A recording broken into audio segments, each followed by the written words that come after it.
సభ బిజినెస్ను దయచేసి నడిపే క్రమంలో గౌరవ మంత్రులు మేమేదైనా తప్పు మాట్లాడినా, మేమేదైనా మాట్లాడకూడని మాట మాట్లాడినా, తప్పు మాట్లాడినా సవరించే అధికారం వారికి ఉంది. వారు ఇంటర్వ్యూని కావచ్చు, కరెక్షన్ చేయవచ్చు.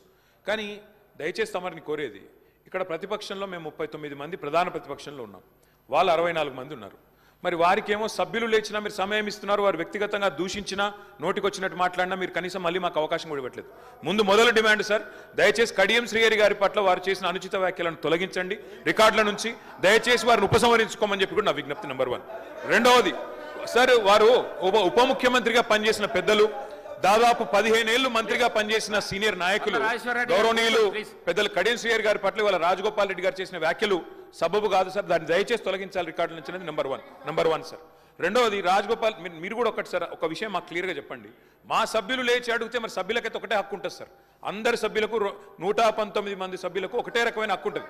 మా సభ్యులు అడిగితేనేమో మైకు రావడం లేదు, మరి వాళ్ళ అవతల వైపు ట్రెజరీ బెంచెస్ నుంచి సభ్యులు అడిగినా మైక్ ఇస్తున్నారు, ఎప్పుడు అడిగినా మైక్ ఇస్తున్నారు, వాళ్ళని మాట్లాడమని మీరే మరి మోటివేట్ చేస్తున్నారు. దయచేసి నా విజ్ఞప్తి మీతోని, అందరు సభ్యులను ఒకటే ఘాటను ఒకటే పద్ధతిలో చూడాలి తప్ప ఈ రకంగా చూడడం ఇది భావ్యం కాదు కదా సార్. మీరు కూడా దయచేసి ఈ విషయంలో పునరాలోచించాలని విజ్ఞప్తి. ముందు రాజగోపాల్ రెడ్డి గారు మాట్లాడిన మాటలను దయచేసి మరి రికార్డుల నుంచి తొలగించాలని మిమ్మల్ని కోరుతా ఉన్న అధ్యక్ష. వారు కూడా ఉపసంహరించుకుంటే వారి గౌరవం దక్కుతుంది. అట్లా మాట్లాడడం ఒక సీనియర్ దళిత నాయకుడి పట్ల, ఒక సీనియర్ దళిత మంత్రి పట్ల, గతంలో 15 ఏళ్లు మంత్రిగా పనిచేసిన పెద్దల పట్ల ఆ రకంగా మాట్లాడడం వారికి మంచిది కాదు. ఉపసంహరించుకోమనండి, లేదా మీరైనా రికార్డుల నుంచి తొలగించాలనేది డిమాండ్.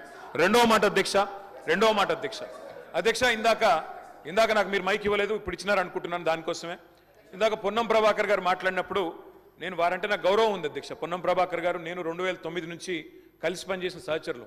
ఆనాడు వారు ఎంపీగా, నేను ఎమ్మెల్యేగా మొదటిసారి గెలిచినాం, అప్పటి నుంచి కలిసి పనిచేసినాం.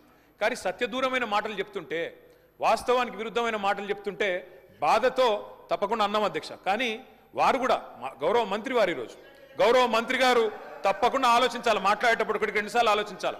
ఇవాళ వారి నియోజకవర్గంలో హుస్నాబాద్లో గౌరవెల్లి అనే రిజర్వాయర్ పూర్తయి ట్రయల్ రన్ అయిన మాట వాస్తవం కాదా అధ్యక్ష? ఇవాళ హుస్నాబాద్లో ప్రజలకు తెలియదా? వేములవాడ నియోజకవర్గంలో మలకపేట రిజర్వాయర్ మొత్తం పూర్తయి అందులో 1 TMC నీళ్లు ఉన్నమాట వాస్తవం కాదా అధ్యక్ష? ఇవాళ కాళేశ్వరం గురించి మాట్లాడి అదేమి జరగనట్టు నేను మేడిగడ్డకు పోయి వచ్చి మా మీద బురద జల్లే ప్రయత్నం ఏదైతే చేస్తున్నారో అధ్యక్ష, నేను గౌరవ సభ్యులకు తమరి ద్వారా తెలియజేసేది అధ్యక్ష ఒకటే ఒక్క మాట అధ్యక్ష. కాళేశ్వరం అనేది ఒక బరాజ్ కాదు అధ్యక్ష. కాళేశ్వరం అంటే 3 బరాజులు, 15 రిజర్వాయర్లు, 21 పంప్ హౌజులు, 19 సబ్ స్టేషన్లు, 203 కిలోమీటర్ల టన్నల్స్, 1531 కిలోమీటర్ల గ్రావిటీ కాలువలు, 141 TMCల స్టోరేజ్ కెపాసిటీ, అదేవిధంగా 240 TMCల యూటిలైజేషన్. శ్రీహరి గారు ఏమన్నారు అధ్యక్ష? శ్రీహరి గారు ఒకటే మాట అన్నారు, స్టెబిలైజేషన్ కూడా తీసుకోవాలి ఒక ప్రాజెక్టులో. కొత్తగా 97,000 కూడా నీళ్ళు ఇయ్యలేదని మాట్లాడితే స్థిరీకరించబడ్డ ఆయకట్టు ఎంత అని అధికారిని అడుగుతుంటే ముఖ్యమంత్రి గారు మాట్లాడనీయలేదన్నారు. గొప్ప ఉదాహరణ నా నియోజకవర్గం అధ్యక్ష. మా దగ్గర అప్పర్ మానేర్ అనే ప్రాజెక్టు నిజాం టైంలో కట్టినారు అధ్యక్ష, 45లో కట్టినారు. ఆ అప్పర్ మానేర్ అనే ప్రాజెక్టు కోసం ఆనాడు రాజశేఖర రెడ్డి గారి ఆనాడు ప్రభుత్వం ఉన్నప్పుడు కూడా పాదయాత్రలు జరిగినాయి. దాన్ని ఎప్పటికప్పుడు స్థిరీకరించాలని నింపాలనే ప్రయత్నాలు జరిగినాయి. కానీ ఎప్పుడు నింపబడ్డది అధ్యక్ష? మొత్తానికి మల్లన్న సాగర్ కట్టిన తర్వాత మల్లన్న సాగర్ నుంచి వచ్చే కాలువ ద్వారా ఎప్పుడైతే కూడవెల్లిలోకి నీళ్ళు వచ్చినాయో, కూడవెల్లి వాగులోకి ఈరోజు ఏప్రిల్లో ఎర్రటి ఎండల్లో కూడా మా మిడ్ మానేరు, మా అప్పర్ మానేరు ఎండుతున్న మాట వాస్తవమా కాదా?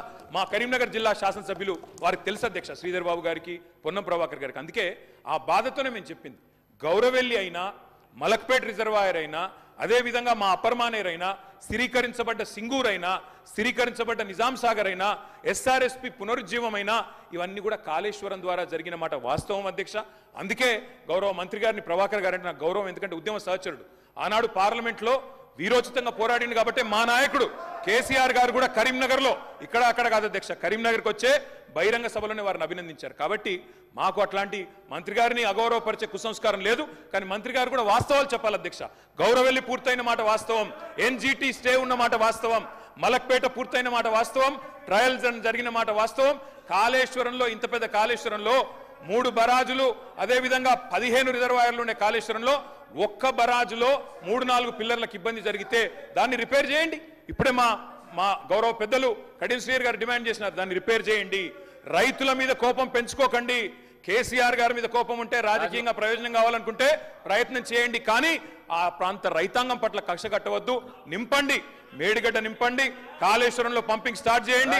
వాళ్ళ 5,000 క్యూసెక్ల నీళ్లు కిందికి పోతున్నాయి. ఇది కూర్చోండి ప్లీజ్. శాసనసభలో తమరి అనుమతితో కృష్ణా నది జలాల మీద కావచ్చు, గోదావరి నది మీద నిర్మించిన కాళేశ్వరం ప్రాజెక్టుకు సంబంధించి మేడిగడ్డ కావచ్చు, అన్నారం కావచ్చు, సుందిళ్ళ కావచ్చు, లేకపోతే పంప్ హౌజుల విషయంలో కావచ్చు, చాలా విషయాలలో మనం చర్చించుకుందాం. చూసి వచ్చి ఈ సభలో వాస్తవాల ప్రాతిపదికన చర్చ జరపాలి అని తమరి అనుమతితోటి మనం నిర్ణయం తీసుకున్నాం. వాస్తవంగా ఈ రైతుల పట్ల, తెలంగాణ సమాజం పట్ల గౌరవం ఉంటే ప్రధాన ప్రతిపక్ష పార్టీ ప్రభుత్వ ఆహ్వానాన్ని దృష్టిలో పెట్టుకొని అందరం కలిసి అక్కడికి వెళ్ళి ఆ ప్రాజెక్టులను పరిశీలించి అక్కడ జరిగిన నష్టాన్ని, రైతులకు వచ్చిన కష్టాన్ని అర్థం చేసుకొని ఆ సమస్యకు ఒక పరిష్కారం చూపించే అవకాశం ఉండే. రాకపోను కొత్తగా వచ్చిన ప్రభుత్వమే ఏదో తప్పు చేసినట్టు, ఈ తప్పుకు కొత్తగా వచ్చిన వాళ్ళే బాధ్యత అయినట్టు, అదేవిధంగా పదే పదే భాష గురించి, మాటల గురించి మీరు ఇట్లా అంటుండ్రు, మీరు అట్లా అంటుండ్రు, మమ్మల్ని గౌరవిస్తలేరు అని ఏదైతే చర్చ జరుగుతుందో, మాజీ ముఖ్యమంత్రి గారు నిన్న నల్గొండ జిల్లాలో వాడిన భాష మీద చర్చ చేద్దామా అధ్యక్ష? ఏం బీకనిక పోయినరని అడుగుతాడా అధ్యక్ష? మాజీ ముఖ్యమంత్రిగా 10 ఏళ్ళు పనిచేసి, కేంద్ర మంత్రిగా పనిచేసి, రాష్ట్ర మంత్రిగా పనిచేసి, శాసనసభ్యుడిగా పనిచేసి, పార్లమెంటుగా పనిచేసి, గొప్పలు చెప్పుకొని జబ్బలు జరుచుకునే ఉద్యమకారుని అనేట ఆయన ప్రధాన ప్రతిపక్ష పార్టీ హోదాలో ఉండి ఒక రాష్ట్ర ముఖ్యమంత్రిని పట్టుకొని ఏం బీకనిక పోయినావు అని అడిగితే, రా ఇప్పటికే ప్రజల్ని ప్యాంట్ ఊడబిక్కురు, ఉన్న అంగి చొక్కా కూడా ఊడబిక్తాం. ఇప్పటికే తెలంగాణ ప్రజలు మొన్న జరిగిన ఎన్నికలలో మీ ప్యాంటు ఊడబిక్కిరు. ఇవాళ ఆ ప్యాంటు ఊడబీకితే చెప్పుకునే దిక్కులేక బొక్కబోర్లో పడితే బొక్కలు ఇరిగినాయి మీకు. అయినా మీ బుద్ధి మారలేదు. ఒక ముఖ్యమంత్రిని పట్టుకొని ఏం బీకనిక పోయినావని అడుగుతారా అధ్యక్ష? ఇది పద్ధత? ఈ రాష్ట్రం 4 కోట్ల ప్రజలు ఓట్లేసి గెలిపించిన ముఖ్యమంత్రిని పట్టుకొని ఏం బీకనిక పోయినావని అంటారా అధ్యక్ష? ఇదేనా తెలంగాణ సాంప్రదాయము? ఈరోజు నేను మళ్ళీ అడుగుతున్నా అధ్యక్ష, ఈరోజు మేడిగడ్డ మేడి పండులాక కుంగిపోతే మేడిగడ్డల నీళ్లు నింపడానికి అవకాశం ఉందా అధ్యక్ష? ఇవాళ మీరే సాగునీటి పారుదల శాఖ మంత్రులుగా పనిచేసారు కదా. చంద్రశేఖరరావు గారు, హరీష్ రావు గారు ఇద్దరు సాగునీటి పారుదల శాఖ మంత్రిగా పనిచేసారు కదా అధ్యక్ష. ఈరోజు వాళ్ళకే పెత్తనం ఇస్తాం, వాళ్ళనే చేయమని ఉండ్రి. ఈరోజు ఏ రకంగా మేడిగడ్డలో నీళ్లు నింపుతారో, మేడిగడ్డ నుంచి నీళ్ళు ఎత్తి అన్నారంలో పోస్తారో, అన్నారంలో నుంచి సుందిలలో ఎట్లా పోస్తారో బాధ్యత వాళ్ళని తీసుకోమని ఉండ్రు అధ్యక్ష.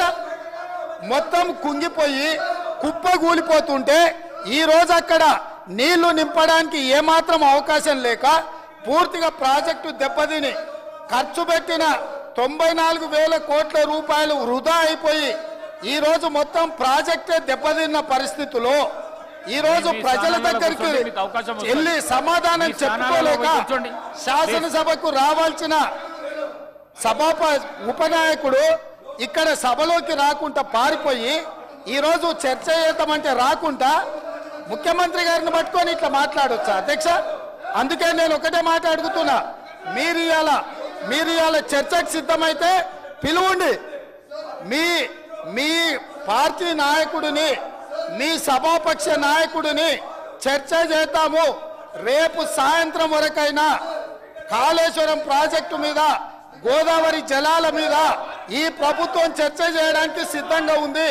పారిపోయి ఫామ్ హౌస్లో వండుకొని ప్రతిపక్షాలుగా బాధ్యత నుంచి తప్పించుకొని మీ అవినీతి బయటపడుతుందని, కాళేశ్వరంలో మీ దోపిడీలో జైలుకి వెళ్లాల్సి వస్తుందని కేసీఆర్ను చంపుతారా అంటారు. ఎవరికి అవసరం ఉంది అధ్యక్ష చంపాల్సిన అవసరం? సచిన పావును ఎవడైనా చంపుతారా అధ్యక్ష? మొన్నటి ఎన్నికలలో ప్రజలు ఆ పావును చేత్తో కాదు కట్టెతో కొట్టిరు అధ్యక్ష. ఆ పాము ఆల్రెడీ సచ్చింది, సచ్చినపావం చంపాల్సిన అవసరం మాకే ఉంది అధ్యక్ష. మీ స్థానాలలో పోయి ఈ రోజు సానుభూతి కోసము ఇళ్లకు రావద్దు. వీల్ చైర్ మీ మీ నాటకాలు, స్థానాలలో కూర్చోండి. వీధి నాటకాలు మీ ఏంటి స్థానాలలో అధ్యక్ష ఇది? కూర్చోండి. ఈ రోజు మీకు అవకాశం వచ్చినప్పుడు ఈ మాట్లాడండి. సభలో ప్లీజ్ చర్చ చేయడానికి ప్రభుత్వం సిద్ధంగా ఉంది. ప్లీజ్ నిజాయితీ ఉంటే, మీరు అవినీతికి పాల్పడకపోతే, మీరు చెప్పినట్టు మేడిగడ్డలో 2, 3 పిల్లర్లు కుంగిపోతే దాని మీద తీసుకోవాల్సిన నిర్ణయాల మీద మాజీ ముఖ్యమంత్రి గారు చంద్రశేఖరరావు గారిని సభలోకి రమ్మనుండ్రి. చర్చ చేయడానికి ప్రభుత్వం సిద్ధంగా ఉంది.